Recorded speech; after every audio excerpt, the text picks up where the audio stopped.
So welcome to Q hub TV. So हम last week में ऊपरी स्तरों से निफ्टी तकरीबन 500 पॉइंट और बैंक निफ्टी 1000 पॉइंट फिसला है। सो इसके पीछे कई रीजंस भी हैं, क्योंकि लास्ट वीक की अगर यूएस की इंडिसेस के परफॉर्मेंस अगर देखें तो उसमें भी कुछ खास परफॉर्मेंस नहीं था, एक्सेप्ट फ्राइडे का सेशन। और लास्ट वीक में हम एक पॉजिटिव न्यूज़ आया था इंडियन इकोनॉमी को लेके, जो एसएनपी ग्लोबल एजेंसी ने इंडियन इकोनॉमी को जो न्यूट्रल से लेके पॉजिटिव रैंकिंग में कन्वर्ट किया है। तकरीबन 10 से 12 साल के बाद ये रिवीजन हुआ है इंडिया इकोनॉमी के ऊपर आउटलुक। सो ये यहाँ के गवर्नमेंट स्पेंडिंग हो और जो फिजिकल डेफिसिट के द परफॉर्मेंस या रिसेंट आरबीआई का पे आउट, ये सारे चीज़ों को देखते हुए ये एसएनपी ग्लोबल एजेंसी ने इंडियन इकोनॉमी को स्टेबल से लेके पॉजिटिव रेटिंग दिया है।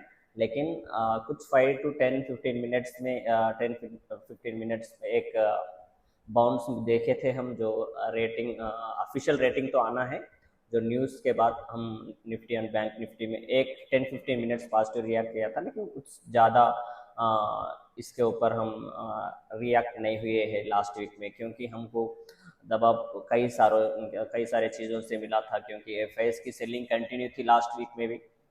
और जो ग्लोबल के इंडिसेस हो, स्पेशली यूएस के बॉन्ड यील्ड्स, जो 10 ईयर्स ट्रेजरी बॉन्ड यील्ड्स थे, वो लगातार बढ़ते जा रहे थे। और मिडिल ईस्ट टेंशंस फिर स्क्रीन्स के ऊपर आए हैं, और वो भी एक रीज़न था। और यूएस जो फेड मिनट्स फेड मीटिंग भी है इन शॉर्ट टाइम पे, तो जो रेट कट के ऊपर एक अनसर्टेनिटी स्प्रेड होके है यूएस मार्केट में या यूएस एनालिस्ट के बीच में, वो सारे चीज़ों के मद्देनज़र में रखते हुए सो फर्स्ट के 3 डेज यूएस में हम एक कमज़ोर क्लोजिंग दिए थे। और यहाँ पर भारतीय स्टॉक बाजार में जो नर्वसनेस था, क्योंकि एग्जिट पोल्स जैसा हम मेन काउंटिंग जो जून 4 को है, यहाँ के पार्लियामेंट इलेक्शंस रिजल्ट्स का अनाउंसमेंट, तो उससे पहले बाजार में एक अच्छी तकड़ी प्रॉफिट बुकिंग हुई है बड़े इन्वेस्टर्स के ओर से, ऊपरी स्तरों से, क्योंकि कोई भी रिस्क नहीं लेना चाहता, कुछ भी हो सकता है। अगर जो रिजल्ट्स अगर नेगेटिव हो या और जो एक्सपेक्ट करे है रिजल्ट उसके अगेंस्ट कुछ रिजल्ट्स आए, तो बाजार में मे भी एक शार्प करेक्शन होता शायद। इसके वजह से जो भी प्रॉफिट्स में थे इन्वेस्टर्स या ट्रेडर्स में, वो लोग को कैश में कन्वर्ट कर लिए हैं उन लोगों के ट्रेड्स। इसी के वजह से हम ऊपरी स्तरों से तो ज़्यादा तो नहीं गिरे हैं। रिसेंट जो राइज देखे हैं उसको हम खो बैठे हैं लास्ट वीक में। और यूएस में फर्स्ट 3 डेज में एक एनवीडिया का स्टॉक अच्छा परफॉर्म किया था, उसी की वजह से नास्डैक लगातार एक तेज़ी दिखाया था लास्ट वीक में। उसके बाद फ्राइडे के सेशन में एक कमज़ोर आए थे, क्योंकि यूएस के पीसी का नंबर जो फेड ने बहुत ज़्यादा तवज्जो देता है वो नंबर के ऊपर, वो जो मार्केट एक्सपेक्ट कर रहा था उसी के मुताबिक इनलाइन एक्सपेक्टेशन में जो एक्सपेक्ट करते उसके हिसाब से हमको पीसी नंबर्स आए हैं। जो पीसी 2.8% ऑन एनुअलाइज बेस 2.7 का प्रिडिक्शन था, सो 2.8 आया है। सो एक ओवरऑल इनलाइन एक्सपेक्टेशन। सो इसी को डाउ जोन्स ने पॉजिटिवली रिएक्ट किया है, इसलिए तकरीबन 1.5% के तेजी के साथ डाउ जोन्स और S&P 500 फ्राइडे के सत्र में क्लोज हुए हैं। सो लास्ट वीक में यूएस का जीडीपी का फर्स्ट क्वार्टर सेकंड एस्टिमेशन भी डाउनग्रेड किया है, और पब्लिक स्पेंडिंग भी में कुछ हम कमी देखे, तो ये बाजार मीन्स इन्फ्लेशन रेट कट के लिए ये सपोर्ट करते हैं। सो ये चीज़ों को हम अब नेक्स्ट फेड कैसा रीड करता है और कौन सा लोग डिसीजन लेते हैं रेट कट के बारे में, ये तो देखने वाली चीज़ है। सो ये है लास्ट वीक। सो अब इंडियन स्टॉक मार्केट तो हम सो फोर्थ करीब है ऑलरेडी। सैटरडे के नाइट एग्जिट पोल्स आते हैं, तो हम मंडे के दिन एग्जिट पोल्स जो नतीजे या जो इंडिकेशंस हमको मिलते हैं, तो 100% जो एग्जिट पोल्स दिखाते हैं वही जून 4 के दिन हमको दिखना ये जरूरी नहीं है, लेकिन एक डायरेक्शन तो हमको मिलता है कुछ क्या होने वाला है 4 के दिन। सो एग्जिट पोल्स के ऊपर हम मंडे खुल सकते हैं। ऑलरेडी गिफ्ट निफ्टी 50 पॉइंट्स की पॉजिटिवली क्लोज हुआ है फ्राइडे का सेशन। सो गिफ्ट निफ्टी का positive closing plus exit polls, ये दोनों को मिला के हम मंडे होते हैं भारतीय बाजार। अब ट्रेडिंग, तो मैं यहाँ पर ऑप्शन बायर्स को तो कुछ खास तो नहीं मिलने वाला है, क्योंकि पर एक बार आप जो ऑप्शन के प्रीमियम्स अगर एक बार देखें तो सो वो कई गुना ओवर वैल्यूड है, क्योंकि फॉर डीप ओटीएम ऑप्शंस के प्राइसेस भी बैंक निफ्टी में 800 900 1000 तक है। एटीएम के तो एटीएम प्राइसेस तो 1000 के आसपास है, उतना नहीं रहना चाहिए, मीन्स 50-60% ज़्यादा वैल्यूड हो गए हैं।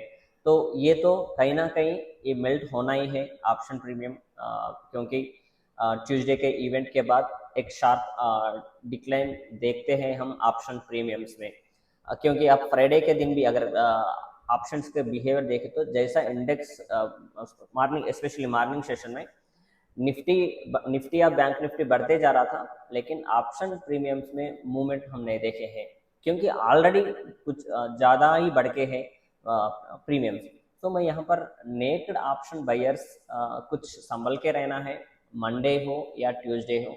अग्रेसिव क्वांटिटीज़ में अग्रेसिव लॉट्स में ऑप्शन बाइंग नहीं करना चाहिए, क्योंकि प्राइस तो सही नहीं है। जो प्राइस पे हम ऑप्शन प्रीमियम लेते हैं उसके हिसाब से हमको प्रॉफिट, एक वन साइड अगर कुछ रिजल्ट क्लियर, वो एनडीए हो या यूपीए हो, अगर किसी को एक क्लियर क्लीन मेजॉरिटी अगर फोर्थ के दिन हमको दिखे तो हम एक अपसाइड मूव देख सकते हैं। अगर न्यूट्रल मीन्स किसी को भी कंफर्टेबल मेजॉरिटी अगर नहीं आई जो मार्केट एक्सपेक्ट करा, स्पेशली जो बीजेपी नेक्स्ट गवर्नमेंट फॉर्म करने वाली है, ऐसा कुछ प्रिडिक्शंस हो रहे हैं, अगर उसके अगेंस्ट कुछ रिजल्ट्स, अगर बीजेपी को कंफर्टेबल मेजॉरिटी अगर नहीं मिली तो हम एक शार्प करेक्शन भी देख सकते हैं। सो ये ऑप्शन बायर्स को दिक्कतें पैदा कर सकते हैं। इसलिए अगर आपके पास स्ट्रेटजी है कुछ, क्योंकि हेड्ज जरूरी है, वायलेंट मूव्स देख सकते हैं स्पेशली, क्योंकि हम फोर्थ के दिन तकरीबन 11 बजे से लेके 2 बजे तक हमको एक वेव्स क्लियरली मालूम हो जाता है कि कौन से पार्टी को कितने सीट्स मिलने वाले हैं और कौन गवर्नमेंट फॉर्म करने वाले हैं। ये सारे के एक कंक्लूजन हमको 2 बजे के अंदर ही मिल जाता है।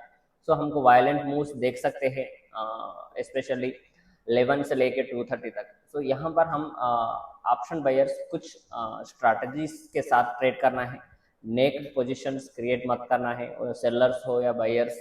और नेक्स्ट डे भी, और ट्यूसडे के बाद हम वेनेसडे भी गैप अप या गैप डाउन के साथ खुलने के चांसेस भी रहते हैं। तो वहाँ जो ट्यूसडे के दिन कैरी करके जाते हैं वो भी प्रॉपर हेडजिंग के साथ कैरी करना चाहिए, वो ऑप्शन सेलर्स हो या ऑप्शन बायर्स हो, ये है।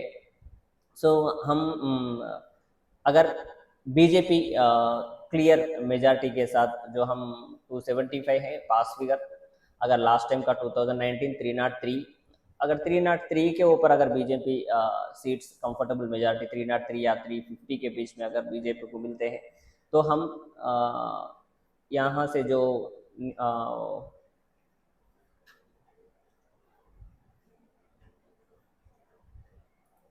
निफ्टी 22,500 के आसपास हम क्लोज देखे हैं। और एक 1000 पॉइंट्स का स्पेस हमको बच गए हैं, क्योंकि रिसेंटली हम 23,100 को 100 के आसपास हम एक हाई लगा के आए हैं। अगर सेम जो मार्केट एक्सपेक्ट करा है वही हिसाब से अगर हमको रिजल्ट्स आते हैं तो 23,500 और 23,800 तक भी जा सकते हैं, अगर सब ठीक ठाक आए रिजल्ट्स। नहीं कुछ अगेंस्ट आए, कुछ सरप्राइज रिजल्ट्स अगर जून 4 के दिन मिलते हैं, हम एक करेक्शन तो देख सकते हैं। वो करेक्शन हमको 21,505 ये लेवल या 21,000 यहाँ तक भी लेके जा सकता है।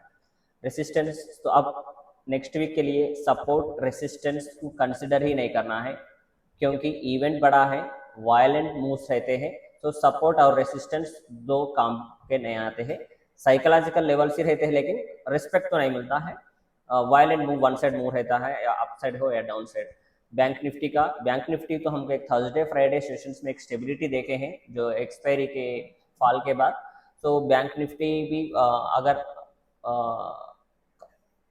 जून 4 के दिन अगर क्लीन मेजॉरिटी अगर बीजेपी को या एनडीए को अगर मिली तो हम 49,715 को स्ट्राइक करके उसके बाद सीधा 50,800 के लेवल पर जा सकते हैं अगर सब कुछ ठीक ठाक है। नहीं अगर कुछ गड़बड़ है तो हम 48,253 और 47,522 47,126 मीन्स 47,000 के लेवल्स पे हम 1 और 2 डेज में देख सकते हैं।